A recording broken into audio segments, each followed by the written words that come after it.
Hi friends, welcome back to our channel விஎஸ்எல்வை tasty kitchen. இன்றைக்கி நம்ம சேனலில் என்ன பார்க்க போகிறோன்னா, நல்ல மணக்க காரசாரமான நண்டு மசாலா தாங்க பார்க்க போகிறோம். ரொம்பவும் டேஸ்டியாக இருக்கும். சிம்பிளான மெத்தடில் எப்படி செய்யலான்னு பார்க்கலாம். வீடியோக்குள்ளே போகிறதுக்கு முன்னாடி நம்ம சேனலை சப்ஸ்கிரைப் பண்ணாதவங்க சப்ஸ்கிரைப் பண்ணிவிட்டு அப்படியே பக்கத்தில் உள்ள பெல் ஐக்கான் கிளிக் பண்ணிக்கோங்க.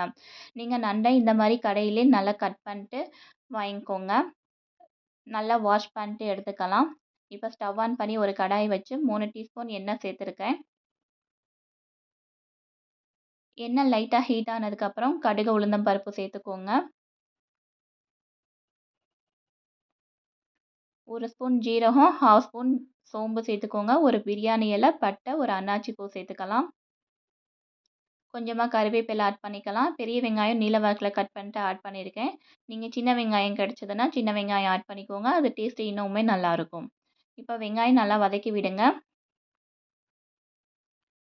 வெங்காயம் நல்லா வதங்கினதுக்கப்புறம் 1 ஸ்பூன் இஞ்சி பூண்டு பேஸ்ட்டு சேர்த்துருக்கேன். இஞ்சி பூண்டு பேஸ்ட்டு பச்சை வாசனை போகிற அளவுக்கு நல்லா வதக்கி விட்டுக்கலாம்.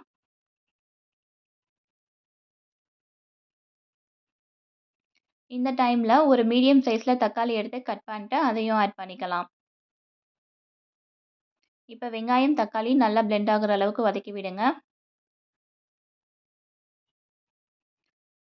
இப்போது தேவையான அளவு உப்பு சேர்த்துக்கலாம். 1 ஸ்பூன் வீட்டில் அரைச்ச குழம்பு மிளகாய்த்தூள், 1 ஸ்பூன் மஞ்சள் தூள் சேர்த்துருக்கேன். குழம்பு மிளகாய் தூள் இல்லைன்னா 1 ஸ்பூன் சில்லி பவுடர், 2 ஸ்பூன் மல்லித்தூள் சேர்த்துக்கோங்க. இப்போ நம்ம வாஷ் பண்ணி வச்சுருக்கிற நண்டையும் இதில் ஆட் பண்ணிடலாம்.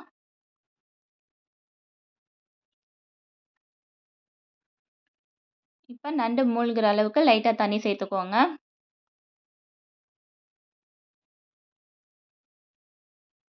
இன்றைக்கி நான் 1/2 kg நண்டு தான் செய்கிறேன். இந்த மாதிரி கொஞ்சமாக தண்ணி சேர்த்தா போதும். உங்களுக்கு கிரேவி எந்த அளவுக்கு திக்காக வேணுமோ அது அளவுக்கு பார்த்து தண்ணி சேர்த்துக்கோங்க. இப்போ மூடி போட்டு சிம் ஃப்ளேமில் வச்சுக்கோங்க அடுப்பை. ஒரு 10 மினிட்ஸ் நல்லா குக் பண்ண விடுங்க. இது குக் ஆகிற டைமில் நம்ம ஒரு மசாலா ரெடி பண்ணிடலாம். கொஞ்சமாக தேங்காய் எடுத்திருக்கேன், 1 ஸ்பூன் மிளகு எடுத்திருக்கேன், 1 ஸ்பூன் ஜீரகம் எடுத்திருக்கேன். இதை தண்ணி ஊற்றி நல்லா பேஸ்ட்டாக அரைச்சி எடுத்துக்கோங்க. 10 மினிட்ஸில் நண்டு நல்லாவே வெந்துருச்சு. இப்போ நம்ம அரைச்சி வச்சுருக்கிற பேஸ்ட்டையும் இதில் ஆட் பண்ணிடலாம். இந்த பேஸ்ட் ஆட் பண்ணும் போதே நண்டோட ஸ்மெல் சூப்பராக இருக்கும்.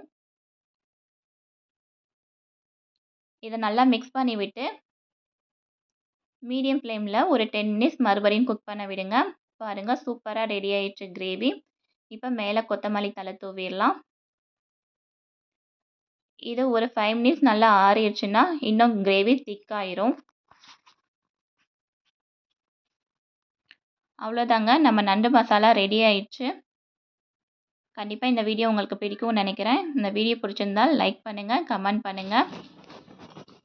பாருங்கள், சூப்பரான டேஸ்டியான காரசாரமான நண்டு கிரேவி ரெடி ஆயிடுச்சு. எவ்வளோ ஜூஸியாக நல்லா வெந்து வந்திருக்குன்னு பாருங்கள். இந்த வீடியோ பிடிச்சிருந்தா மறக்காம நம்ம சேனலுக்கு சப்ஸ்கிரைப் பண்ணிவிட்டு பக்கத்தில் உள்ள பெல் ஐக்கான் கிளிக் பண்ணிக்கோங்க. தேங்க்யூ ஃபார் வாட்சிங்.